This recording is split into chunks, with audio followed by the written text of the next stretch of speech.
Les gars, le Bitcoin est actuellement à un point extrêmement critique actuellement. Vous allez le voir au cours de cette vidéo, il se passe quelque chose en ce moment pour le Bitcoin qu'on a déjà vu précédemment. Et devinez quoi? La dernière fois que ça s'est produit, on a vu de belles poussées à la hausse pour le Bitcoin. Alors les gars, au cours de cette vidéo, il faut que je vous parle de ce que j'imagine qui pourrait se produire par la suite. Les whales sont en train d'accumuler du Bitcoin. Alors, pendant que certaines personnes sont en train de vendre leur crypto, eh bien, les plus gros acteurs du marché accumulent chaque Bitcoin qu'ils peuvent trouver. Alors les gars, assurez-vous de rester dans les parages du début jusqu'à la fin. On va passer par tout ce que vous devez savoir qui est important. Alors bienvenue à tous, je m'appelle Maxime et je vous apporte chaque jour des nouvelles vidéos en français sur les crypto-monnaies en vous apprenant comment vous faire de l'argent sur ce marché. Si vous êtes nouveau sur cette chaîne, alors soyez sûr de vous abonner et d'activer la cloche dès maintenant. Ok les gars, comme toujours, allons droit au but. Ce que vous pouvez voir de ce côté pour le Bitcoin, c'est que on a eu une belle poussée à la hausse hier sur l'intervalle de 4 heures et puis ensuite on a eu une petite chandelle rouge ici, on s'est fait supporter par la ligne orange à 68 500 $. Donc bonne nouvelle, ceci ça confirme encore une fois qu'il s'agit d'un niveau extrêmement important. Vous le saviez déjà je pense, donc c'est agréable de voir que c'est encore une fois pertinent. À ce niveau, eh bien, le pullback est en train de se faire supporter sur ce niveau de support. Aussi, vous pouvez voir que la ligne orange à 66 700 $ a maintenu le Bitcoin ici à 1, 2, 3, 4, environ 5 fois ici, juste ici vous pouvez le voir et puis boum on est reparti à la hausse.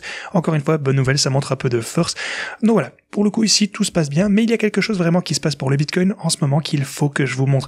Alors, tout d'abord, on a assisté à un changement de tendance sur les marchés traditionnels. Vous le savez, on a assisté à un changement de tendance juste ici. Finalement, on est sorti de cette tendance sur un intervalle de 4 heures, puis on a eu une grosse poussée à la hausse. Okay. Donc, ça c'est pour ce qui concerne les marchés traditionnels. Et ce que je vous ai dit, c'est que on allait voir quelque chose de similaire se produire de ce côté pour les bitcoins.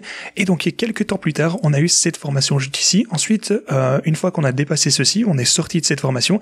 Et bien, vous pouvez voir qu'on a eu une belle poussée à la hausse juste ici. Ça nous a donné 18%, ce qui est plutôt conséquent. Maintenant, si vous regardez là où on se trouve actuellement, en fait, sur l'intervalle de 4 heures, eh bien, vous pouvez voir qu'on a également cette petite tendance ici qui est en train de se former, dans laquelle on se trouve toujours actuellement. Donc, regardez ça. On a un niveau de résistance extrêmement clair juste ici. On s'est fait rejeter à plusieurs reprises en arrivant sur ce niveau important. Alors, ce que vous pouvez voir actuellement, donc si on examine ceci un petit peu plus en détail, c'est qu'en fait, on est un petit peu coincé entre deux options, en fait, donc soit de dépasser cette tendance à la hausse, ce qui signalerait bien sûr un changement de tendance sur un intervalle plus court ici, pour le coup, dans ce cas, celui des 4 heures, ce qui serait absolument fantastique. Donc, oui, n'oubliez pas qu'ici, il s'agissait du journalier. Ici, je vous parle de l'intervalle de 4 heures sur les marchés traditionnels. Attendez, permettez-moi de revenir ici, donc ça va être plus facile. Donc, si jamais on parvenait à franchir ce cap ici sur l'intervalle de 4 heures, ce sera quelque chose de très bullish. Et dans ce cas, je m'attendrai à une hausse assez rapide vers les 70 et puis 71 000 $, et puis potentiellement plus haut que ceci après avoir confirmé cette tendance. Donc, on a un support et une résistance ici. Donc, l'une de ces choses va devoir céder, donc soit ceci à la baisse, et dans ce cas, je m'attendrai plutôt à voir les 68 700 $ comme un niveau de résistance suivant, de support, pardon. Et donc, à ce stade, est-ce qu'on va se faire supporter par la ligne orange, comme on a pu le voir juste ici à quelques reprises, ou est-ce qu'on va voir peut-être un rebond ou une continuation de la baisse? Faites-moi savoir ce que vous en pensez dans les sections commentaires. En ce qui me concerne, je pense qu'il est plutôt probable qu'on assiste à une poussée à la hausse à partir d'ici. Évidemment, vous le savez, je suis intrinsèquement haussier. Le Bitcoin et Ethereum, eh bien, sont des cryptos de qualité à holder pour l'avenir. Donc, je parie toujours sur la hausse, mais quoi qu'il en soit, ça ne me dérange pas. D'ailleurs, ceci étant dit, passons à l'Ethereum. Vous pouvez voir qu'il a un niveau de résistance, de support clé, ici à 3681 $. Et de ce côté, on s'est fait supporter à 1, 2, 3, 4, 5 et 6 reprises juste ici. Donc, c'est vraiment un niveau important. Niveau clé à surveiller pour l'Ethereum. Si jamais l'Ethereum avait un recul plus important ici, retracer certains dégâts qu'on a pu voir dans les dernières semaines, alors je pense que les altcoins se feront également entraîner à la baisse avec lui.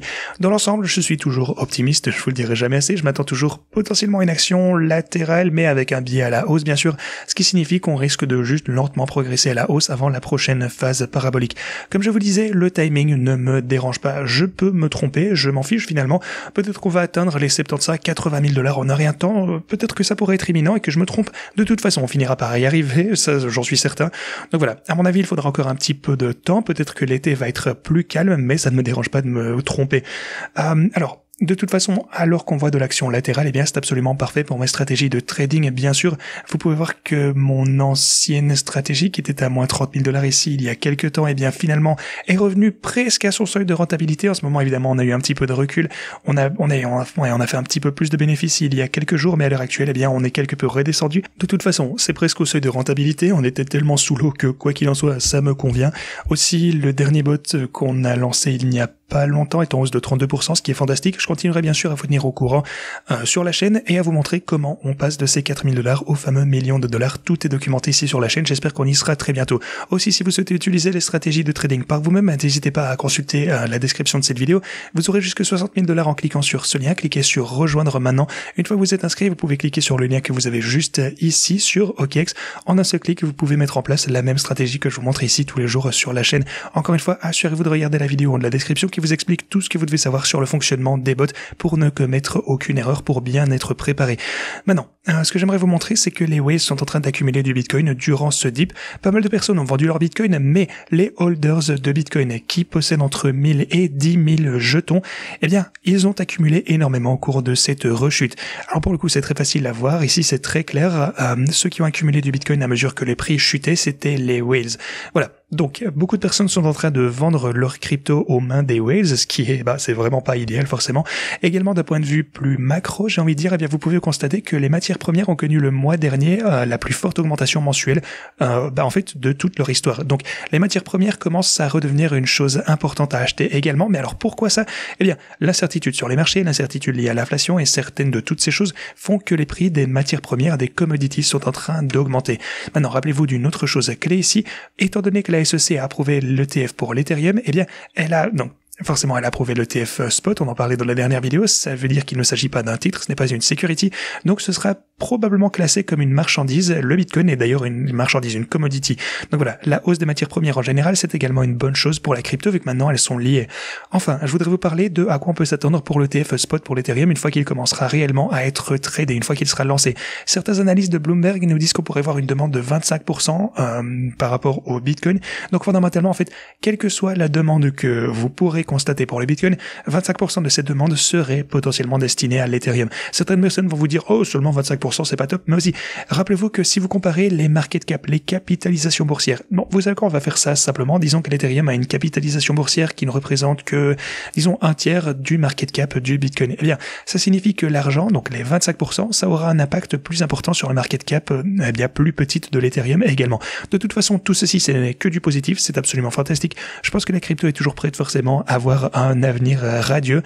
Je suis curieux de voir ce que les prochaines phases haussières vont nous réserver. En ce qui me concerne, je hold mes positions, j'accumule les altcoins de qualité qui, selon moi, vont bien s'en sortir et je continue à tout vous partager ici sur la chaîne en attendant la prochaine phase. Ceci dit, merci d'avoir regardé et moi je vous dis à la prochaine.